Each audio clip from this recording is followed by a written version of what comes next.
आपका स्वागत करता हूं अपने YouTube चैनल भगवान बुद्ध की शिक्षाएं में। पिछले एपिसोड में हमने बात की प्रव्रज्या ही समाधान के बारे में। आज के एपिसोड में हम बात करने वाले हैं विदाई के शब्दों के बारे में।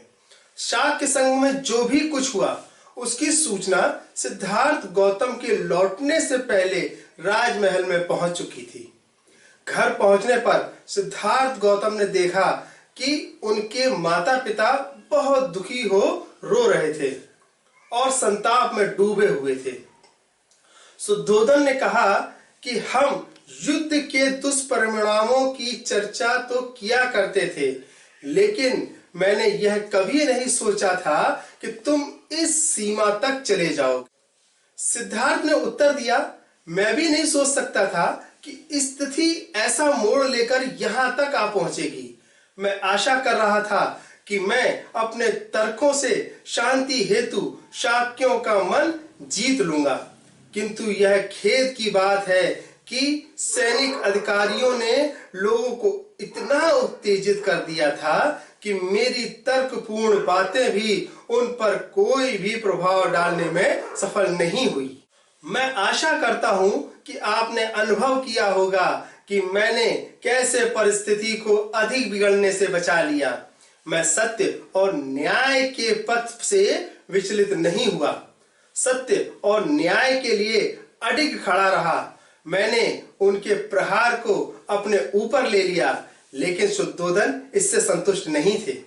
वह बोले, तुमने यह नहीं सोचा कि इससे हमारे ऊपर क्या बीतेगी? सिद्धार्थ ने उत्तर दिया, लेकिन इसी कारण से मैंने प्रव्रज्या लेना स्वीकार किया है। जरा सोचिए, शाक्यों ने सारे खेत जब्त करने की आज्ञा दे दी होती तो इसका दुष्परिणाम क्या होता, लेकिन तुम्हारे बिना हमारे लिए खेतों का क्या लाभ है? शुद्धोधन दुख व चिंता से भरकर बोले, सारा परिवार ही शाक्य जनपद को परित्याग कर तुम्हारे साथ देश छोड़कर क्यों न चल दे? प्रजापति गौतमी रोते हुए शुद्धोधन के साथ साथ बोली, मैं भी इस बात से सहमत हूं। तुम हम सबको इस प्रकार छोड़कर अकेले कैसे जा सकते हो? सिद्धार्थ ने सांत्वना दी, मां, क्या तुमने हमेशा एक क्षत्रिय की माता होने का दावा नहीं किया? अब तो तुम्हें वीर होना चाहिए। इस प्रकार दुखी होना तुम्हें शोभा नहीं देता। अगर मैं युद्ध भूमि में गया होता और वहां मैं मर जाता तो तुम क्या करती? क्या तब भी तुम इसी प्रकार दुखी होती? गौतमी को संतोष ना हुआ। उन्होंने प्रश्न किया, यह संभव है कि हम सब शाक्यों का देश छोड़कर कौशल राज के संरक्षण व अधीनता में रहने के लिए कौशल देश चले जाएं? सिद्धार्थ ने पूछा, लेकिन मां, शाक्य क्या कहेंगे? क्या वे इसे देशद्रोह नहीं समझेंगे? इसके अतिरिक्त मैंने वचन दिया है कि मैं वाणी या कर्म से कोई ऐसी बात नहीं कहूंगा और ना ही करूंगा कि जिससे कौशल राज को मेरी प्रव्रज्या का यथार्थ कारण ज्ञात हो जाए। यह सही है कि मुझे अकेले जंगल में रहना होगा, लेकिन उत्तम क्या है, कोलियों के विरुद्ध लड़ाई में हिस्सा लेकर वध का भागीदार बनना अथवा जंगल में रहना? इन दोनों में से अधिक श्रेष्ठकर क्या है? शुद्धोधन ने पूछा, लेकिन इतनी शीघ्रता व व्यग्रता क्यों? शाक्य संघ ने अभी कुछ समय के लिए लड़ाई को स्थगित कर दिया। हो सकता है कि युद्ध कभी छिड़े ही नहीं। तुम अपनी प्रव्रज्या भी क्यों नहीं स्थगित कर देते? हो सकता है तुम्हारे यहाँ बने रहने के लिए शाक्य संघ में से तुम्हें अनुमति प्राप्त करना संभव हो जाए। सिद्धार्थ को यह विचार सर्वथा नापसंद था।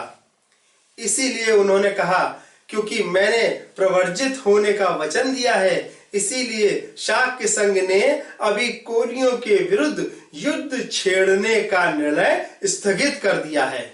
यह भी संभव है कि मेरे प्रव्रज्या ग्रहण कर लेने पर शाक्य संघ अपनी युद्ध की घोषणा को वापस लेने के लिए राजी किया जा सके, किंतु यह सब संभव पहले मेरी प्रव्रज्या लेने पर ही निर्भर करता है।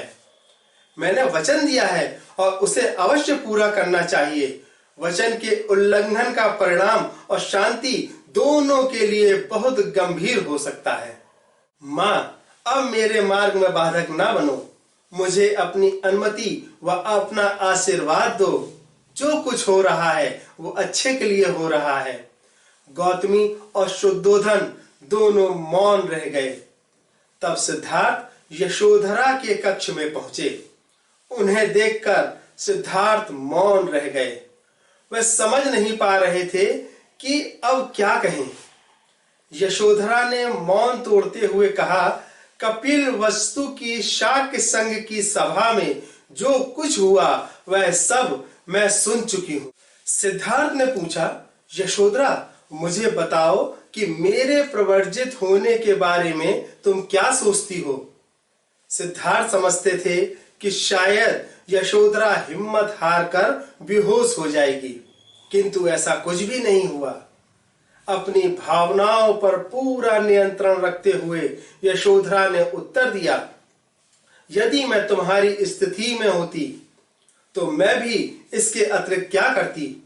निश्चय ही मैं कोलियों के विरुद्ध युद्ध छेड़े जाने के पक्ष में नहीं होती। तुम्हारा निर्णय उचित है।